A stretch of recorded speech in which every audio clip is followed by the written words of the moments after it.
अयोध्या के राजा हैं, वेद विदित दशरथ, उनका नाम सब लोग जानते हैं। धर्म धुरंधर हैं महाराज, गुण के निधि हैं, ज्ञानी हैं, बड़े बड़े गुणवान सज्जन उनके धर्मानुरागी हैं, बड़े ज्ञानी हैं, शुष्क ज्ञानी नहीं है, बड़े ज्ञानी हैं, हृदय में भक्ति भी है, ज्ञानी भक्त हैं। और हाथ में धनुष का नाम उनके क्या है? सारंग पाणी है। सारंग पाणी लेकर के महाराज चलते हैं श्री दशरथ जी महाराज। कितनी नारियां हैं उस चर्चा में गोस्वामी जी नहीं गए, इन्हें लिखा है कितनी नारियां हैं। कौसल्या नारी प्रिय सब आचरण धुनी। यहाँ केवल कहा कि जितनी भी कौशल्या आदि नारियां हैं, ये नहीं कहा, लिस्ट नहीं बनाया है। और बहुत नारियां हैं, मैंने बताया था कई उपपटरानियां हैं, पटरानी, उपपटरानी और रानी, ये तीन प्रकार की कैटेगरी महाराज दशरथ जी के पास है। सब कुछ है, पति में अति प्रेम है, माताओं हरिपद कमल विनीत महाराज, पति के अनुकूल आचरण करने वाली कौशल्या जी हैं, और भगवान में भक्ति है। और संपत्ति तो ऐसी है महाराज कि दशरथ के पास कि स्वर्ग के सुर देवी देवता ललचा जाएं। सत्ता तो चक्रवर्ती सम्राट की है कि बड़े बड़े राजा महाराजा उनके चरणों में झुकते रहे। और सन्मति तो ऐसी कि वशिष्ठ जैसे ज्ञानी पुरुष उनका सम्मान करें।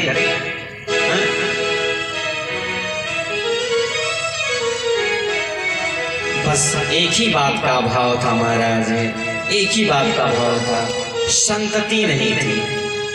और वशिष्ठ जैसा जिसका कुलगुरु हो महाराज, उसको संतति का अभाव नहीं हो सकता मेरे प्यारे। लेकिन संतति के अभाव की पीड़ा अवधेश के मन में नहीं थी, लेकिन यह अभाव वशिष्ठ जी को खटक रही थी। वशिष्ठ जी को क्यों? यदि राजा के मन में संतति के भाव की पीड़ा जागे तो मैं तुरंत ऐसा प्रयत्न करूंगा कि राजा के घर में बेटा हो। ये कौन सोच रहा है? कुलगुरु सोच रहे हैं वशिष्ठ जी महाराज। लेकिन राजा कहे तो एक बार, हमसे आकर कहे तो कि भैया ऐसी स्थिति है, बताइए। एक बार राजमहल में सब बैठे हुए थे, महाराज दशरथ, तीनों रानियां, गुरुदेव वशिष्ठ भी बैठे हुए थे, और वशिष्ठ जी की पत्नी अरुंधति भी वहां उपस्थित थी। अरुंधति की गोद में गुरुदेव का बालक है, बच्चा है। आज वह बच्चा बहुत रो रहा है। माता अरुंधति उस बच्ची को शांत करने का प्रयत्न कर रही है, लेकिन बच्चा शांत नहीं हो रहा है। कौशल्या ने कहा कि गुरु माता आप मुझे दे दीजिए, मैं उसको शांत करूंगी। कौशल्या जी ने ले लिया अपनी गोद में, फिर भी गुरुपुत्र शांत नहीं हुआ। कौशल्या, कैकेयी, सुमित्रा, तीनों ने बड़ा प्रयत्न किया, लेकिन गुरुपुत्र शांत नहीं हो रहा है, बहुत रो रहा है महाराज, शांत नहीं हो पा रहा है। यह देखकर दशरथ जी ने गुरुदेव वशिष्ठ से पूछा कि गुरुदेव, आज आपका यह बालक इतना ज्यादा क्यों रो रहा है? मौका मिल गया वशिष्ठ जी को। वशिष्ठ जी ने कहा, अवधेश, वह इसलिए रो रहा है कि उसका कोई यजमान नहीं है। मैंने तो यजमानी आपके घर पे कर ली। अरे भाई, आप मेरे यजमान हैं, लेकिन मेरे पुत्र किसका यजमानी करेंगे? जो आपके घर में पुत्र ही नहीं है, संतान ही नहीं है, किसकी यजमानी करेंगे? वह इसलिए रो रहा है कि उसका कोई यजमान नहीं है। वह कह रहा है कि पिताजी आप तो इतने पौरोहित्य कर रहे हैं, लेकिन मैं किसका पौरोहित्य करूंगा, क्योंकि उनके वंश में तो कोई है ही नहीं। इसलिए इस दुख के कारण वह रो रहा है। और यह बात महाराज दशरथ जी के हृदय में चोट कर गई। थोड़े दिन बीते, लेकिन लगातार मन में गुरुदेव की यही आवाज पहुंच रही है कि वह इसलिए रो रहा है कि उसका कोई यजमान नहीं है, उसका कोई यजमान नहीं है। और एक दिन तो महाराज व्याकुल हो गया अवधेश। एक बार भूपति मन माही, एक बार भूपति मन माही,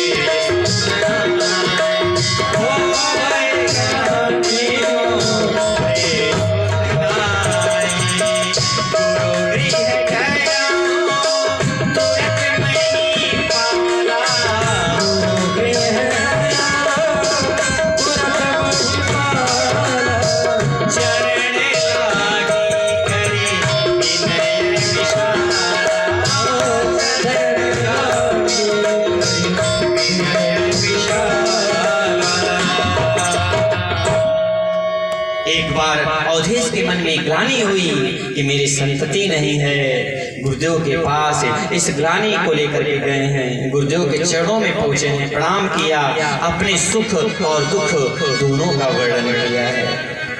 यह नहीं कहा कि केवल दुखी है, दुखी रोया, ऐसा नहीं है, सुख भी बताया है। मैं सुखी हूँ, मेरे पास किस चीज की कमी है? अरे मैं अपनी प्रजा को ही अपना पुत्र मानता हूँ, लेकिन फिर दुख भी रो रहा है। निज सुख दुख सब गुरु ही सुनाया कि गुरुदेव वैसे तो आपके आशीर्वाद से सब प्रकार से सुखी हूँ, लेकिन बस एक ही बात का दुख है कि संतति नहीं है।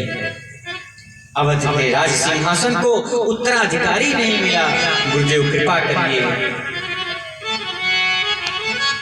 और अवधेश के मुख से यह बात सुनकर गुरुदेव प्रसन्न हो गए। महाराज बस अवधेश तुम्हारे मुख से मैं इतना ही सुनना चाहता था। अब चिंता आपकी नहीं है, चिंता हमारी है। अब सारी बात मुझ पर रही, अब सारी चिंता मुझ पर छोड़ दो। धरा हूँ धीर हुई है सुत चारी, धरा हूँ धीर हुई है सुत चारी,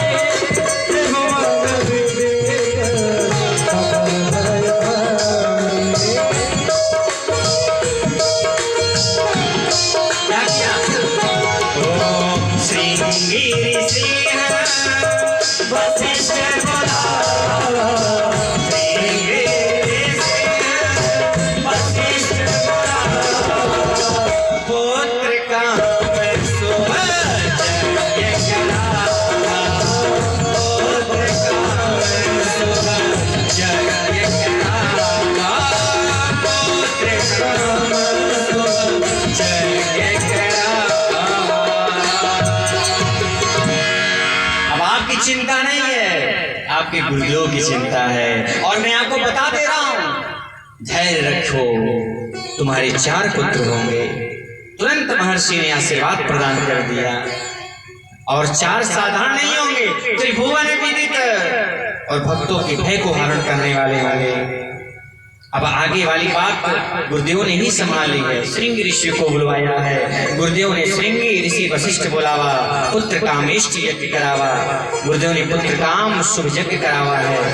आहुति दी यज्ञ में विधि पूर्वक। गुरुदेव ने भगत सहित पुनि आहुति दी ने महाराज। और तुरंत जो है कौन प्रगटे हैं? प्रगटे आमीन चरु कर ले,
चरु लेकर के अग्निदेव प्रकट हुए महाराज। उस यज्ञ प्रसाद को लेकर के गुरुदेव ने अवधेश को दिया है।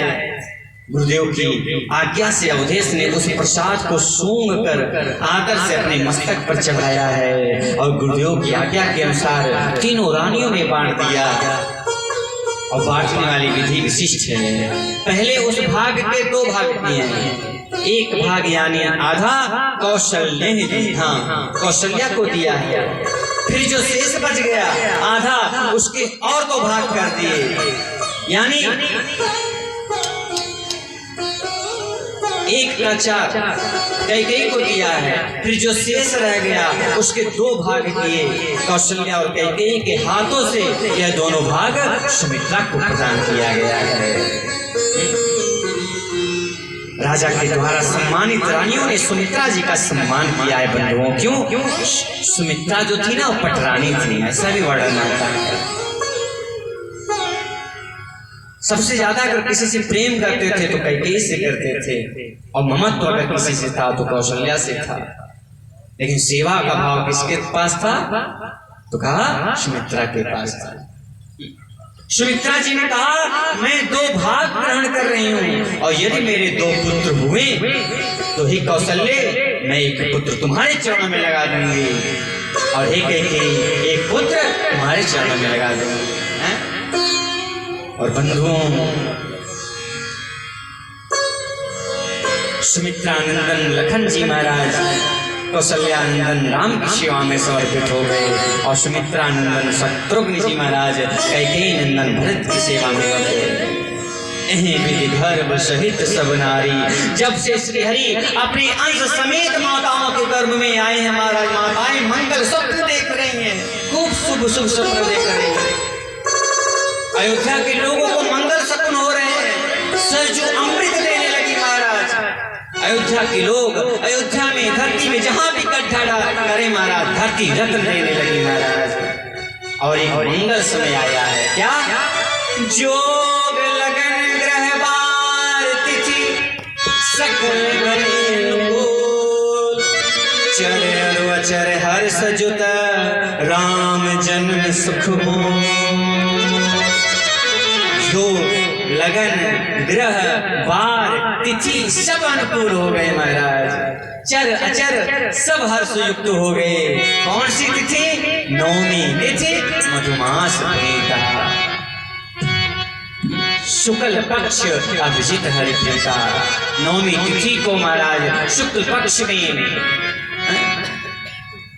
अभिजित मुहूर्त में भगवान प्रकट हुए हैं। और एक अर्थ हुआ नवमी, दूसरा अर्थ हुआ नवमी तिथि, अर्थात मैं उस तिथि को प्रणाम कर रहा हूँ। मानो तुलसीदास जी कह रहे हैं कि मैं इस तिथि को प्रणाम करता हूँ जिस तिथि में मेरे भगवान प्रकट हो गए हो महाराज। भगवान कहते हैं नवमी जो तिथि होती है वो बड़ी घटना मानी जाती है, उस तिथि में कोई शुभ कार्य नहीं होता। लेकिन जब मेरे राम प्रकट हुए हैं महाराज, तब से शुभ कार्य होता है नवमी को।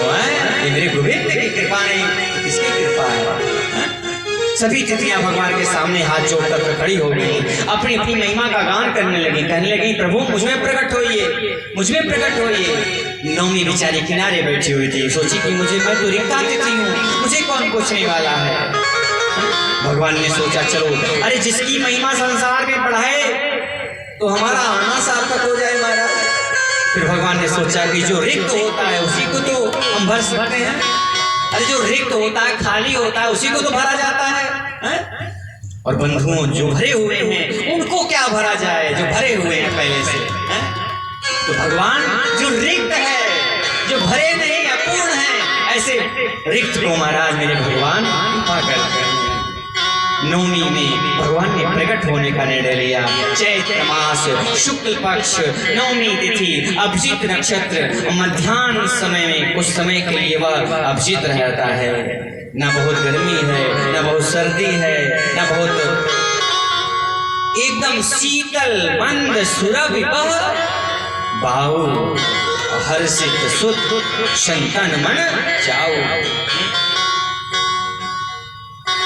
भगवान संसार को विश्राम देने के लिए मेरे प्रभु राम प्रकट होने जा रहे हैं। शीतल मंद सुगंधित हवा बह रही है, संतों के मन में आनंद हुआ, देवताओं के मन में हर्ष हुआ।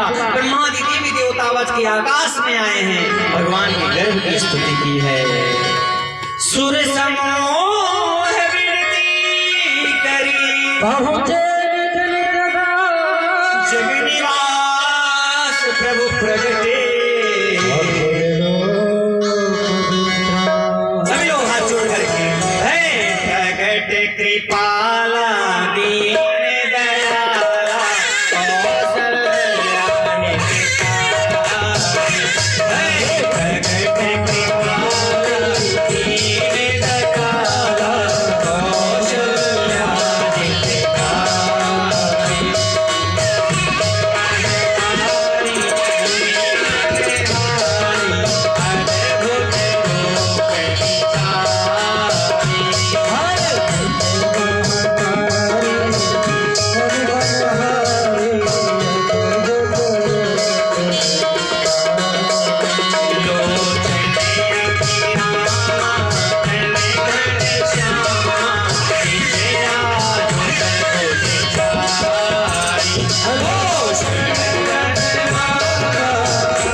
अब बधैया गाएंगे सभी लोग। बहुत ही सुंदर पावन अवसर में आए हुए हैं सब लोग। दर्शन करने के जग गए भगवान, अब प्रकट हुए हैं। बढ़िया जोरदार बधैया बस दर्शन करके आप करेंगे।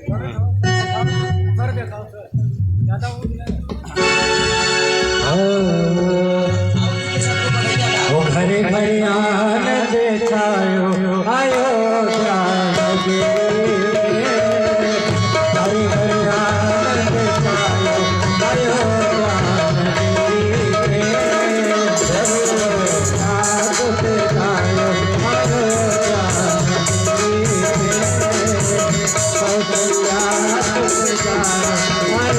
जानगे, जागत छायो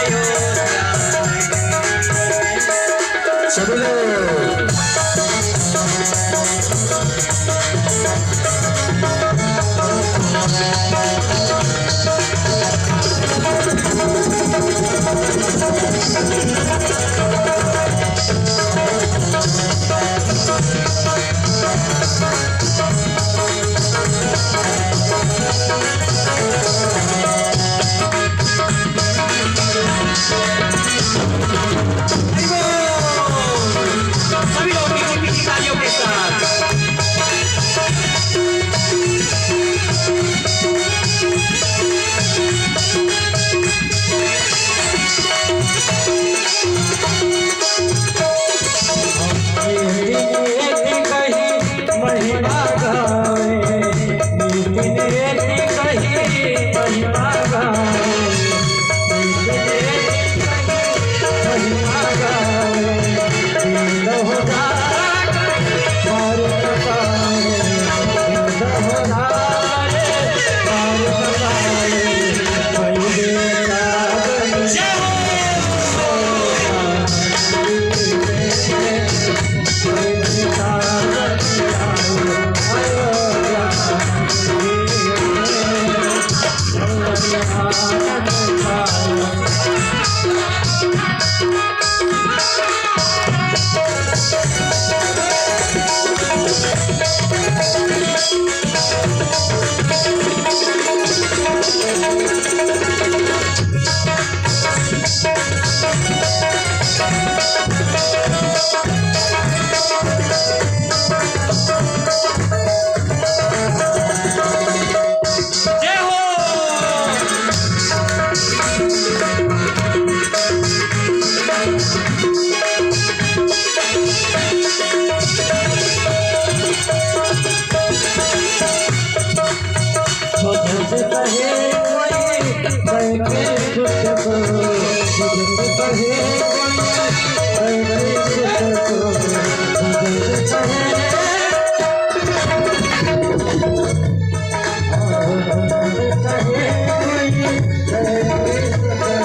देखिए अब ऐसे काम नहीं चलेगा,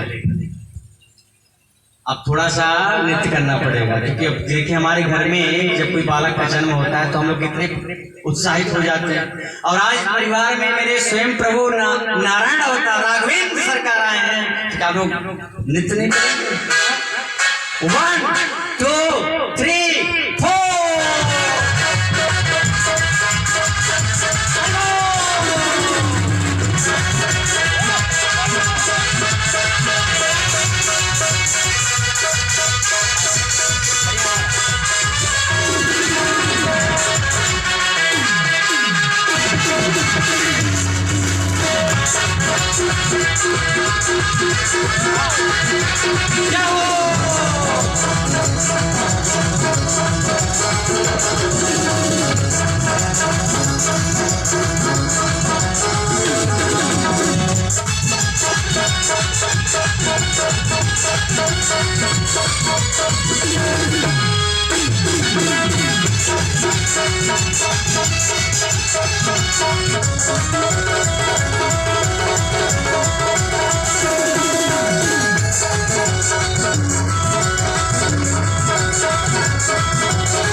दामाद जी आप उनको पहले लेकर के आइए, जो मित्र हैं हमारे मेहमान जी के सामने आइए, पहले उनका हाथ पकड़िए, उसके बाद आप अपने भागवत में खूब नाचे थे और यहाँ कौन नाचेगा?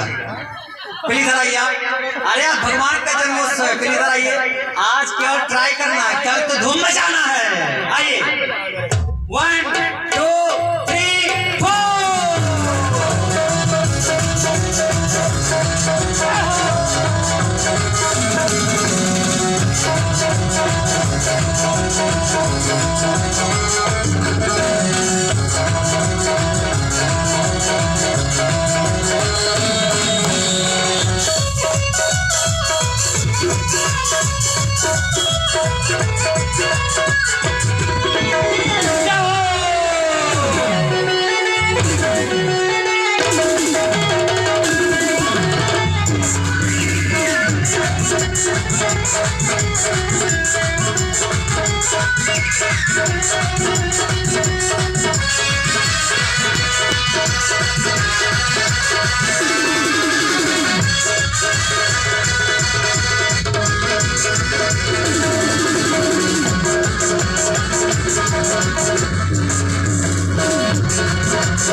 Thank you.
4 साढ़े 4 घंटा में मैं नहीं थका, मेरे अंदर अभी भी इतनी एनर्जी भरी हुई है और आप लोग थक गए, ऐसे कैसे काम चलेगा? अभी तो बताइए, इधर तो खाली एनर्जी की जरूरत है, इधर एक अब इधर बढ़िया बढ़िया महोत्सव मनाएंगे हम लोग, इसलिए एनर्जी को तैयार रखिए सभी लोग।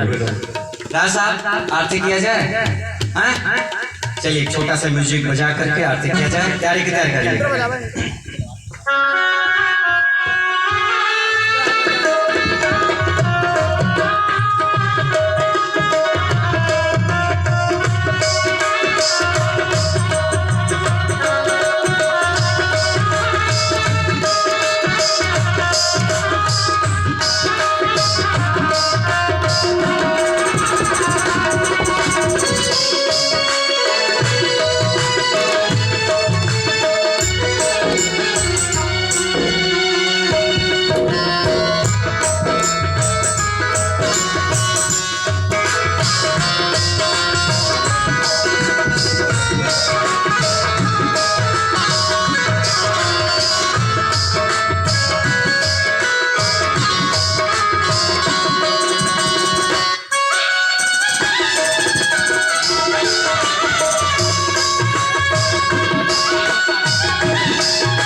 आप नीचे जाइए, सभी लोग मिलकर के आरती करेंगे। इदगुं अवे प्रजानानां मे अस्तोदस्सवीरगुं सर्वगणगुं सस्तै आधुशनि प्रजासनि पशुसनि लोकशनि नवसनि। ये बिना इनके जा ही नहीं सकते, सबसे बड़ी समस्या तो यही है जना देखिए क्या है। बोलिए भक्तवत्सल भगवान की आरती अवध बिहारी के दया